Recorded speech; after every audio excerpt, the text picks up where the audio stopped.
అన్నీ ఉన్నాయండి, కానీ నా ఇంట్లో సమాధానం లేదు. అన్నీ ఉన్నాయండి, మా ఇంట్లో ప్రశాంతత లేదు. వినండి సహోదరి సహోదరులు, మనిషి ఈ రోజు దేనికోసం ప్రాకులాడుతున్నాడో తెలుసా? శాంతి కోసం, సమాధానం కోసం, ప్రశాంతమైన జీవితం కోసం. ఎక్కడ దొరుకుతుంది ప్రశాంతత? ఎక్కడ దొరుకుతుంది సమాధానం? మీరు ఏదైనా సూపర్ మార్కెట్కి వెళ్ళి గంట సేపు నాకు సమాధానం ఇవ్వండి, నేను కొనుక్కోగలరా? ట్రై చేయండి. గంట సేపు నాకు శాంతి కావాలి, సంతోషం కావాలి అని చెప్పి మీరు ఎక్కడైనా కొనుక్కోగలరా? ఛాన్సే లేదు. మనిషికి కావలసిన అతి విలువైన శాంతి, సమాధానం, సంతోషం భూమి మీద ఏ ఒక్కరు అమ్మలేరు. ఎందుకంటే అది మనిషి సొత్తు కాదు, మరి దేవుడు మాత్రమే ప్రసాదించగలిగిన మహా గొప్ప ఆశీర్వాదం.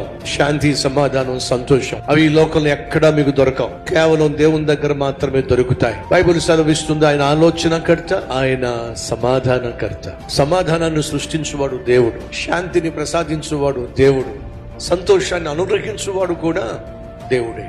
ఈరోజు ఈ వాస్తవాన్ని తెలుసుకుంటే ఎంత బాగుంటుంది.